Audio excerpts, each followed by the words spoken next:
The Washington Post of Sunday. Jittery Virginia Republicans whose grip on state politics has been weakening steadily for several years. In their desperation for a vote-getter, they have seized on the whipping boy of illegal immigration. It's an ugly strategy and certainly not one unique to Virginia. It seeks to distract voters from core state issues such as transportation, fiscal prudence, and good governance. Mike, what do you think about this whole immigration debate? Well, let me comment on what you just read. That's the kind of drivel I'd expect to read in the Washington Post. The Washington Post editorial board is a bunch of retreads from the Watergate days. I'm not kidding you.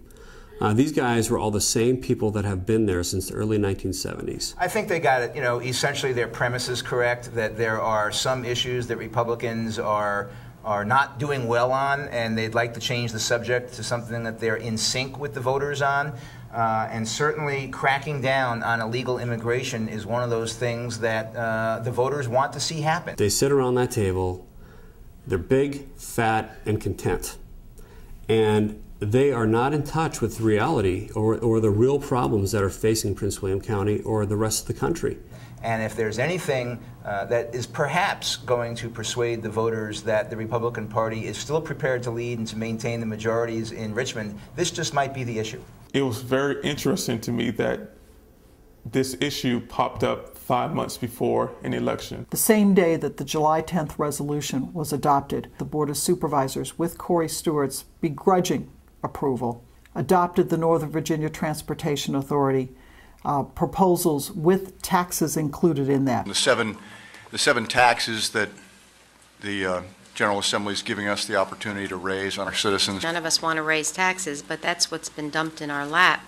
And the article you had in the Washington Post, you made the comment that if an elected official didn't vote for this, you're going to see they didn't get elected. That was in the Washington Post. Based upon my conversations with other heads of jurisdictions, I'm confident that this is going to pass, whether we like it or not. Corey Stewart was getting a lot of grief from his anti-tax colleagues who had supported him prior to that time, so it gave him cover to flip to another issue that was likely to appeal to a very divided community. Probably the largest locality in the country. It is the first step to taking back our communities and our neighborhoods. To institute such strict measures. The way he has gone out on media proclaiming this as cracking down is clearly indication of somebody who is a candidate arguing for a position as opposed to dealing with policy making. The 16th, I think it's important that we vote on this. It's the last meeting in October, and frankly, if we don't do it before the election, I think it's you just tend to lose momentum. He needed to have this resolution adopted prior to the election, and at the last Board of Supervisors meeting, even going well into the next day, as opposed to some deliberative discussion later on. It makes it very clear to me that it was designed as an election issue. One of the things in politics is don't rock the boat too much, don't get involved in controversial subjects, and you'll go far. So this is counterintuitive to that. I don't think this is going to help anybody's political career in the long run. The board's strategic plan, which it has used to sort of scope out big issues, as well as its budget, had no provisions in it with respect to the type of illegal immigration policy that was proposed. If they were so important, why wasn't it in those documents that came up before July 1st? Vote unanimous. Thank you very much.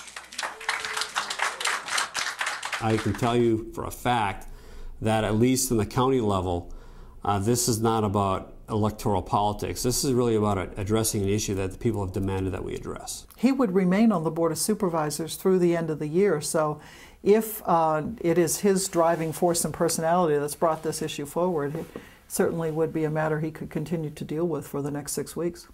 The problem of illegal immigration and our crackdown did not come from the top down. It did not come from elected officials, be they Republicans or Democrats. It came from the citizenry. It came from the average citizen who said, you know what? There's 30 people living in that house down the street.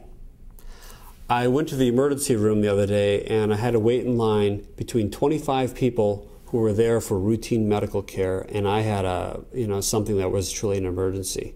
Or the person who said that their the child is having a difficult time in school, The classrooms are overcrowded, and a larger and larger percentage of the school population are ESL, and more resources being diverted to there.